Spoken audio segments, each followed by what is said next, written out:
Cool. How's everyone doing tonight? You all good? I'm fine, thanks. I'm missing the football for this.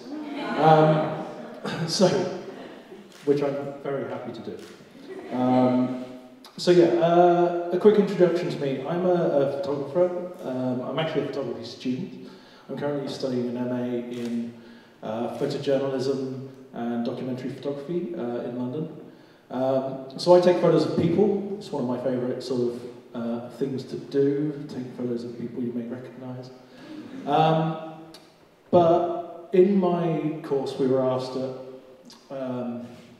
few months ago to rethink how we photograph and rethink about what photography means for us. And, well, I'd never done self-portraiture before. So I kind of thought, well, maybe this is something I can explore, and I thought, what subjects could I explore with self-portraiture? And I thought, well, my mental health.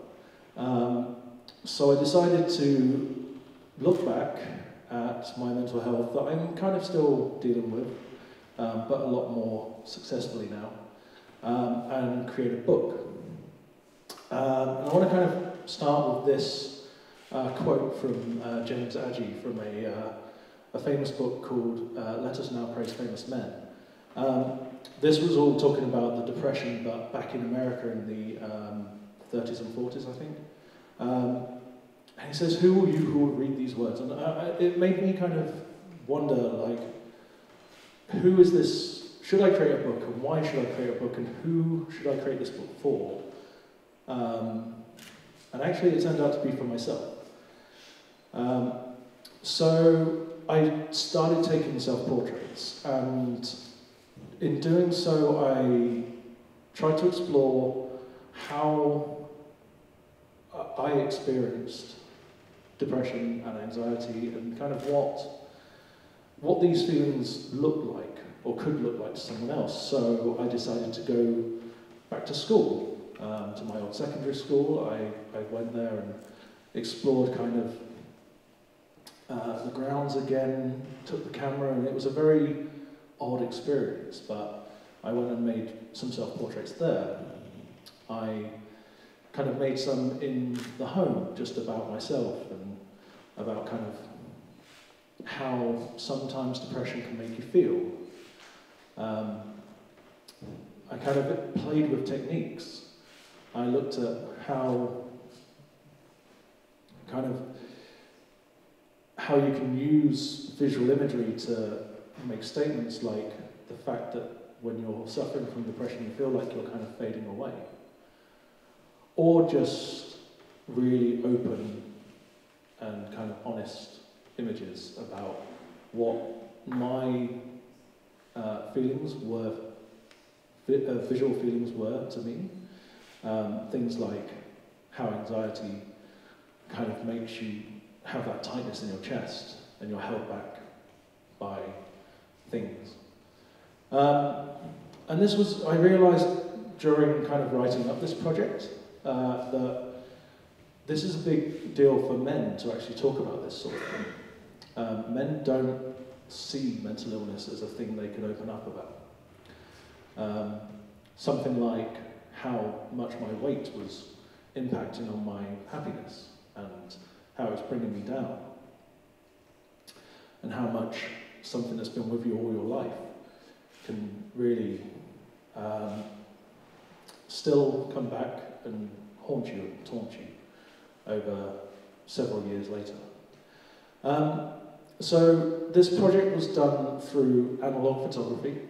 I used various film cameras for the first time in my life. I'd never really shot on analog photography, on analog cameras.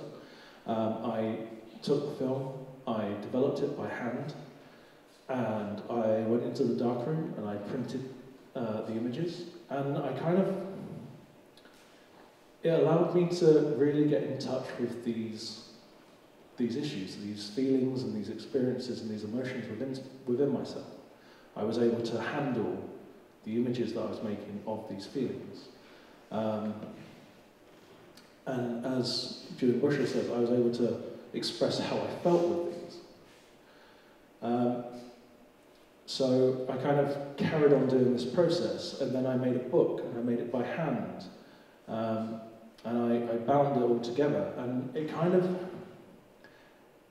this process was like a therapy. It was allowing me to deal with these issues very physically and very visibly. And another thing that they say is like, it gave me control. This issue that I was having, this visual thing that I created, was now this big. It was the size of a 35mm negative. And I was able to see it. And I was able to handle it. And if I wanted to, I could have thrown it away, screwed it up in a ball. But I didn't. I wanted to make these images and I wanted to show them. So I made the book. We also had an exhibition in which I displayed some of the prints I made by hand and some of the things I printed, massive. But what this realised is that the conversation isn't over. I want to make this conversation a lot broader, not just about myself, but about men in general. There's an asterisk there because when Matt Haig wrote this book, that statistic is now 4 to 1. 4 more men than 1 woman kills themselves every year. And he's right, this is really strange when you realise that more women identify themselves as suffering with depression. So this is a thing that we're not talking about as men. So my major project, my final project for my course is to look at men's health, look at men's mental health. I don't know how I'm going to do it yet. I've been doing a lot of research into masculinity and kind of what that means for us. And to do so, I've been given this amazing book by Grayson Perry, and he talks about men's rights towards the end. I also have my book here, so if you'd like to have a look, come and find me at the end. And Grayson says men's rights are the right to be vulnerable, the right to be weak, the right to be wrong, the right to be intuitive, the right not to know, the right to be uncertain, and the right to be flexible. And importantly, the right not to be ashamed by any of these. Through this project, it's kind of helped me grow, helped me kind of overcome some of these feelings. I'm still not all the way there, but it gave me a bit more power. And it allowed me to look at myself in a positive way. And I hope through the next project I'm going to be able to do that as well. So, thank you very much.